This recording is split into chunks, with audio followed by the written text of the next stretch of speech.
TPCSI fans, you want to revolutionize your sports investing habits? Allow me to tell you about WagerWire. WagerWire is an app that helps you become a superior bettor by allowing you to sync all your sports books and track all your bets in one place. See your current action, your betting history, and stats. You could also sign up for sports books and collect bonus offers. Follow them at WagerWire on X, as it's the best account on the platform. Head to App Store or Play Store now and search WagerWire and download the app.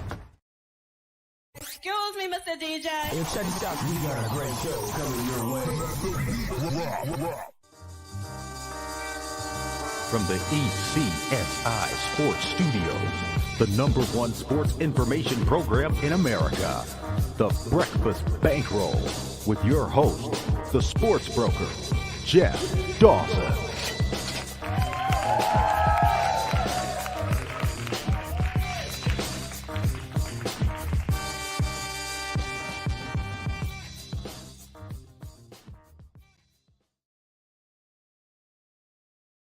Good morning, sports fans from all around the globe. I am the host, Jeff Dawson, East Coast Sports Investors, and it's that time of the week for the Breakfast Bankroll with CXO Travis Geiger of WagerWire. The weekend's here. A lot to talk about in a short, abbreviated time. Of course, a shout out to our proud partnership and sponsorship with WagerWire. If you haven't downloaded the app, head on over to Google Play or the App Store. Download it. It's free. And I promise you, Zach, Travis, myself, the rest of this team and community will take over from there. And if you're feeling froggy and you want to join this team, send an email to affiliate@wagerwire.com. Make some flash cash as the summer's coming. And you want to head on over to Cape Cod for the summer. Come grab a lobster roll and head to the beach and go find Jaws. So without further ado, the star of this show, the one and only Mr. Travis Geiger. Hey, Jeff. Hey, everyone. How you doing this morning? I'm doing great. Yourself? Doing fantastic, man. How about that game?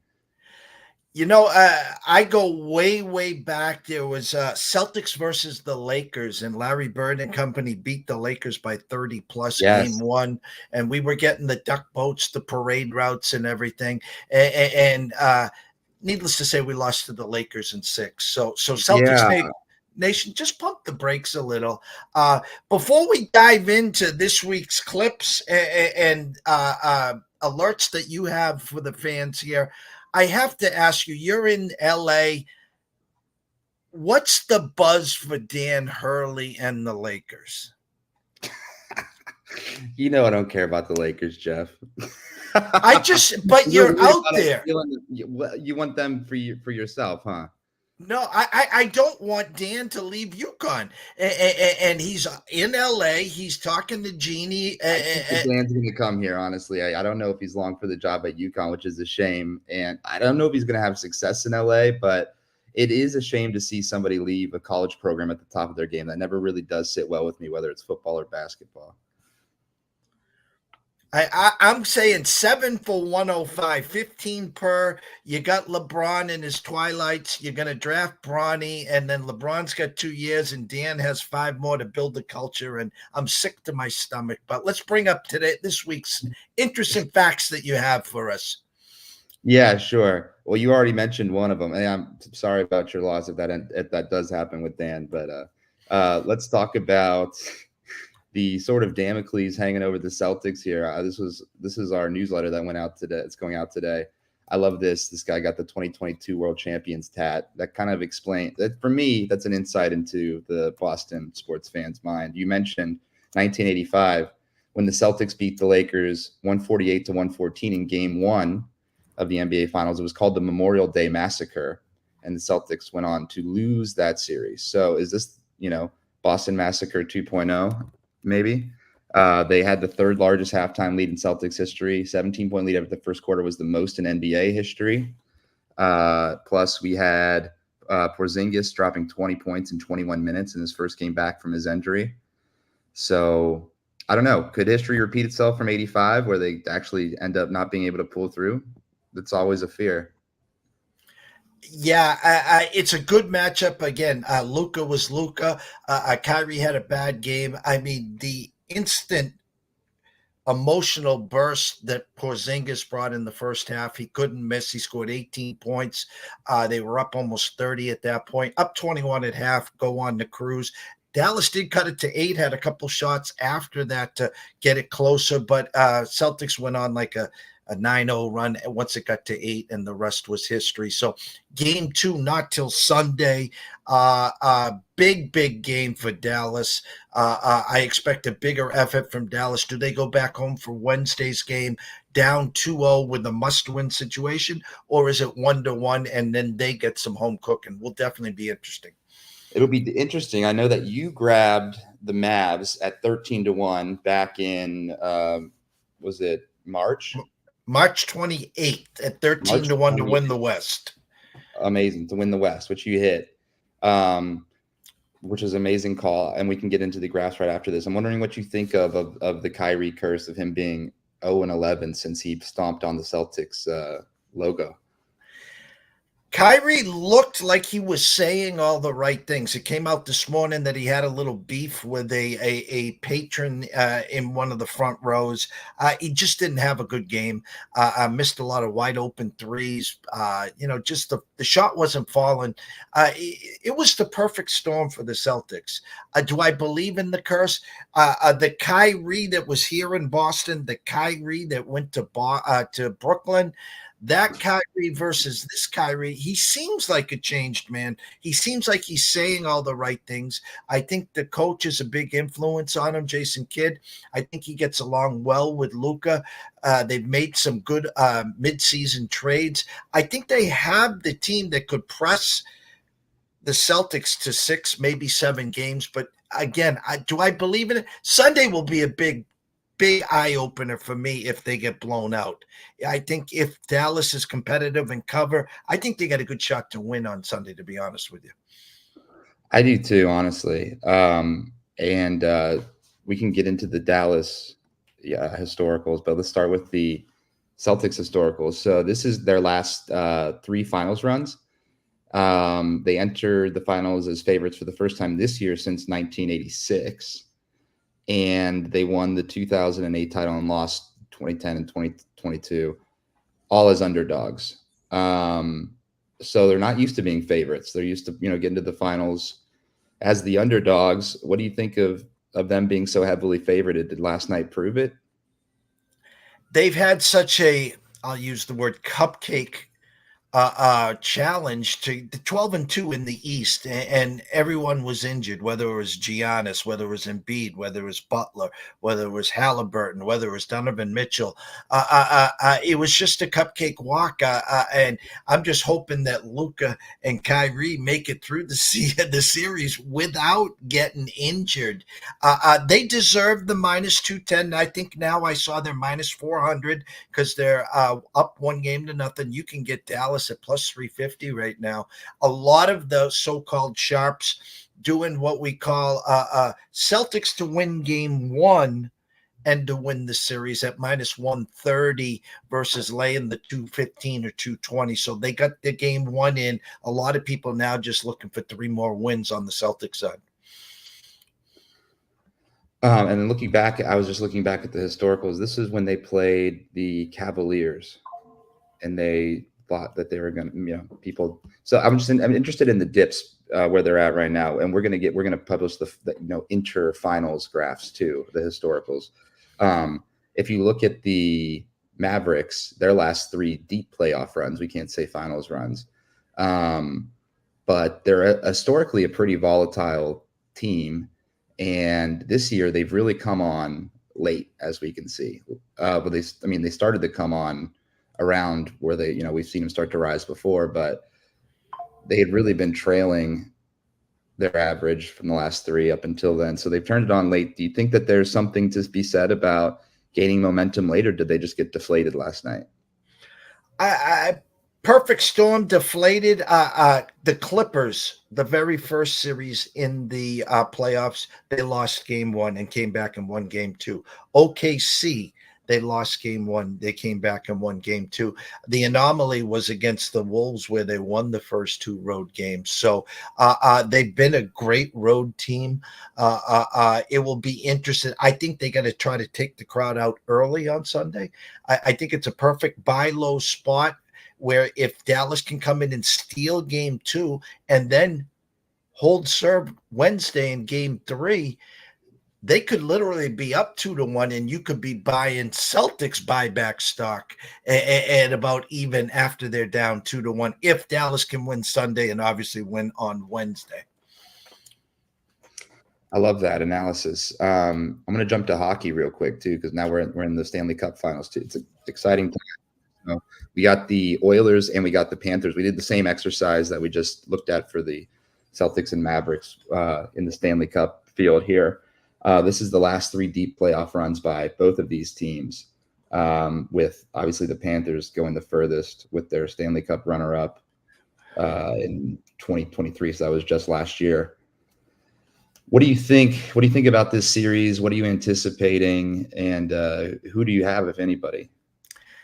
Well, we cornered the market. Our pre-flop in, let's say, late in October, we do shows with Andrew McGinnis from Wager Talk. My pre-flop in the East was the Rangers to win the Cup in the Eastern Conference. We grabbed some shares of Dallas to win the West in January and the Cup.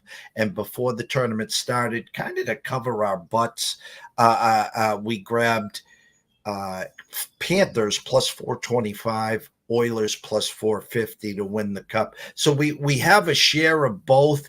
Another long rest here, about a week. I think it's going to be an exciting series, a Panther team that's been knocking on the door, and a resurgence of the Edmonton Oilers and the Stuart Skinner, who has been, as good as Bob and Shesterkin and Ottinger, gives them hope and gives them life. The opening number was only the Panthers minus 125, the Oilers plus 105. They have the best player in the NHL with McDavid. They have Leon. They have a great offense. It's always been their defense. A gun to my head, I think it'll be a hard-fought series. I'll say Panthers in 6, time stamped at 11:52, and June 7th here with Travis. Wow. I love when you timestamp it. All right, Panthers in 6. I'm going to round out this document here just with a little humble brag about our CEO, who was named one of the 16 rising stars of sports betting and gaming by Business Insider this week. That was published on June 4th. So very cool to get that kind of national visibility. They named us as a top 25 startup in sports late last year. So we're on the up and up, Jeff. I've been saying that for a long time, and that's why we're so excited for this long marriage that we're partaking in. And it's great to see, the accolades that are so well deserved, especially in our lanes. There's thousands upon thousands of people trying to emulate what you guys are doing, and it's not easy. If it was easy, everyone would be doing it, and you guys are on that uptick and just keep rising, and it's not if, it's when. And I am so glad when I see something like this, when you guys are getting your shout outs. Thanks, man. Yeah, I appreciate that a lot. And more to come. It's been a pretty crazy last couple months, being on ESPN, getting in, Business Insider. We've been up for some awards. I haven't checked in, but I assume we lost the award that we were nominated with the NBA and BetMGM for last night at the hashtag Sports Awards for Best X Presence. So everyone watching on Twitter, we appreciate you. I'll have to check in to see if they're going to mail us the trophy or not. We decided not to buy a table because we figured MGM and NBA, they've probably done some lobbying, but it's nice to be recognized as a peer. And I went up and pulled the bet value graphs up for, which is a crowd favorite. If you wanted to look at, we could even look at baseball. We could look at those charts we were looking at here again. But so this is wagerwire.com/graph. If anyone wants to look at it, this is just basically, think of it as a financial chart. You can do odds. You can also do bet value. And you can put in what your wager was and set your date range. wagerwire.com/graph. So the Celtics have, you can see that bend right there. That was that blowout win. It moved the series or the championship odds from minus 218 to minus 426. Do you think that that's a fair adjustment? Yeah, one game in the best of seven, first 1-4. That's a fair adjustment. If Dallas wins game 2 on Sunday, it will go back to that original pricing. And then if they were to steal, I think Celtics opened up 6.5 on Thursday, probably right around the same for Sunday. That means basically, I think it'll be about a pick 'em in Dallas for game 3 initially. I don't think, maybe Celtics -1, maybe 1.5. So Dallas again playing that big underdog role. But if they can steal game 2 and find a way to steal game 3, now you'll get it basically with them up 2-1, and you got some great buyback opportunities if you're a fan of the Celtics and don't want to lay the minus 218 or currently minus the 426. I love that. Let's do the same little look at the NHL. So they're about to play, but they were kind of going back and forth. You think that these are evenly matched teams? I mean, it's a much tighter odds than the NBA if we're looking at the two teams compared to each other. Again, the number opened at minus 125 now to 133. Florida does have the home ice. A lot of air miles on this Stanley Cup is, again, you get the Edmonton Oilers traveling to Florida for 2 games, and then now Florida going to have to reciprocate for game 3 and 4. If this is a 6 or 7 game series, there's going to be a lot of back and forth here for 5, 6, and 7. I think star power, lean Oilers, better overall team. Bob's the factor, and that was the outlier. The goalie for the Panthers, Stuart Skinner, since being benched, has been lights out. This is an Oiler team that was down 2-1 to the Stars. Home game 4, down 2-0 in the first 5 minutes, and then the light switch went on, and they went on to win 3 straight against the Stars. Now positioned very, very well. Again, Oilers steal game 1. You can obviously come back and get some plus money on the Panthers. But I think the price is right here, Travis. Okay.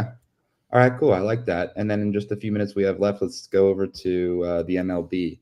Curious what you think. Now, the Reds have won 5 in a row. I haven't checked out their MLB graph yet, but I'm interested to see if that's reflected. They were crazy outside the money, and now they're, knocking on the door of 500. I think, the timing is good. So we'll see what happens.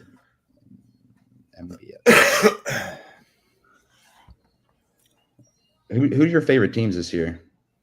Well, my all-time favorite team obviously is the Red Sox, but we can't talk about them. I'm just enamored in what the Yankees have done. I didn't foresee this coming with the loss of Garrett Cole.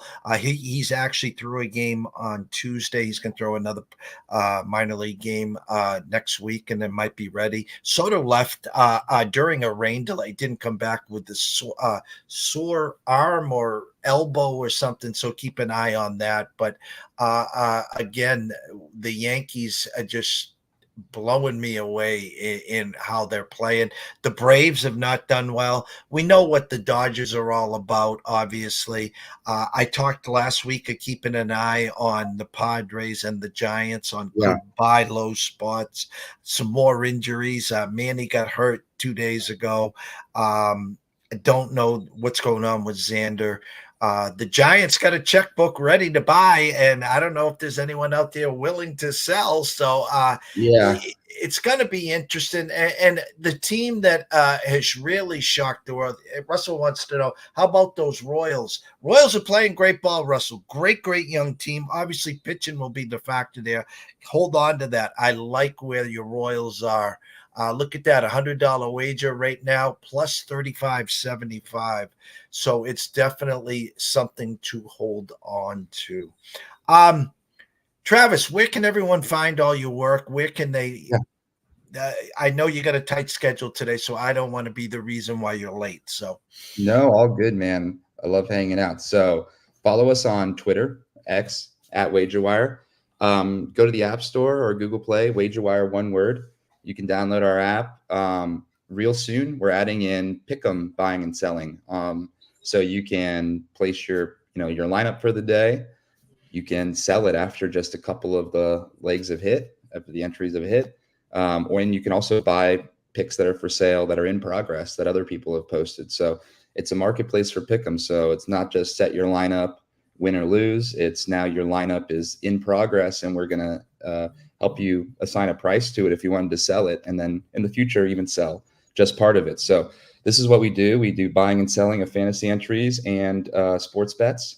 And our app is the place to go to be at the front of that. You can also, sync all your fantasy apps and sportsbooks, see all of your action. I follow Jeff. I can see what Jeff's betting on. You can see what I'm betting on. We have great content like Jeff's show in there, and more to come. So yeah, WagerWire, one word. Head on over to Google Play or the App Store, WagerWire. Download it. It's free. Go follow Travis Geiger at CXO, WagerWire CXO, and join the community. Follow them on X at WagerWire. 2:30, 3 Men in a Box.